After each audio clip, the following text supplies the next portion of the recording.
On top of some convenience stores in a corner of Southwest Miami, you'll find Freedom Fighters Martial Arts.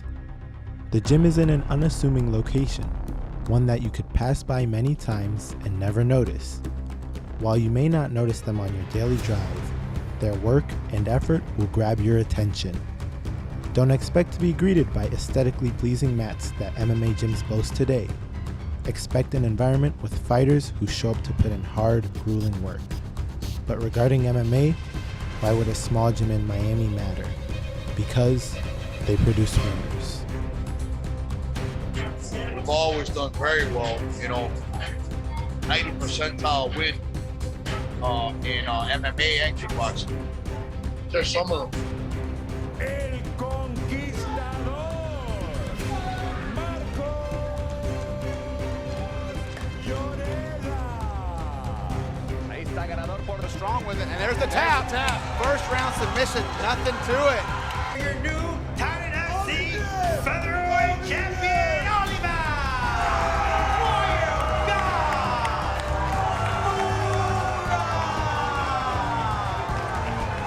For Professor Manolo Lopez and Coach Raymond Ferranda, their journey towards becoming freedom fighters started somewhere else. All right. We used to be American top team. We were American top team for a long time, but we were like American top teams, step little brother that nobody and none of the other top teams really liked, cared for. We always we never received anything, never got any, new match. Every other top team would be magnificent, beautiful, and we would be this impoverished little hole in the wall producing some of the greatest, combat athletes to come out of the sport. Lopez and Ferranda would eventually break off from American Top Team to start their own gym, a move that was representative of the freedom that means so much to them. And freedom is something that's extremely dear to both his heart and my heart. His heart being that he comes from an impoverished community, an impoverished family in a socialist, communist country where you have no freedom. Even his kickboxing in Cuba was frowned upon, and they could get arrested at any minute for practicing it. No freedom of speech. And freedom and liberty is a lot like air. You have no idea how much you need it until you don't have it. So he immigrated to this country by launching himself and his family on a raft. He was picked up by the Coast Guard and brought here. Started his kickboxing academy. Continued to be American top team. Then right before the pandemic, we started thinking about changing names since we had separated ourselves from.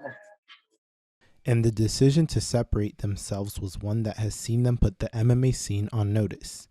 However, for the fighters, the duo's influence goes beyond the cage or the mat.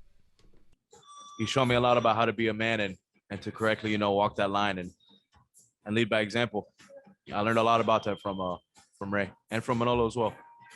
It's not what I'm trying to say is it's not just the sport and the mats. It's how to carry yourself as a man outside of the practice room or the cage as well, which I needed a lot of work on, to be honest with you. It's part of the reason why I started training.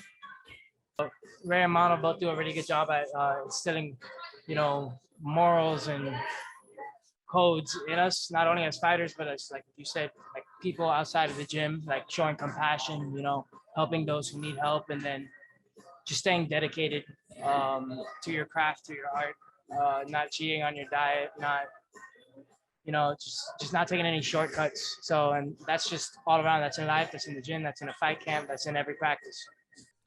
Ferranda says that Lopez and him work well because of their like minds.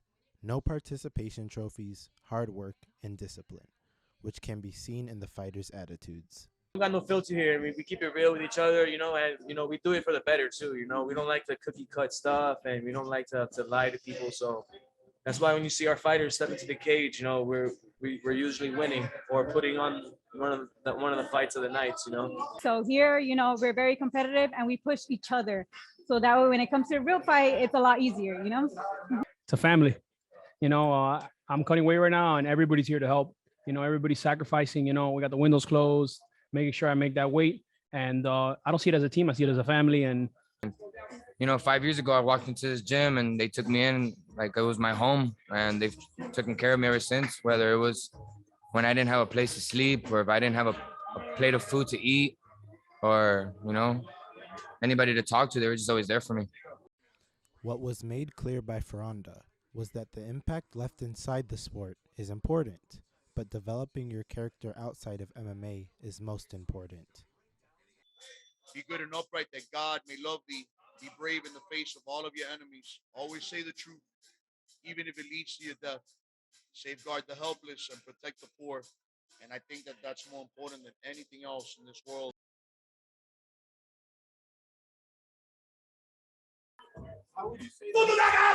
Hello. It's been an interview. Love you. I love you.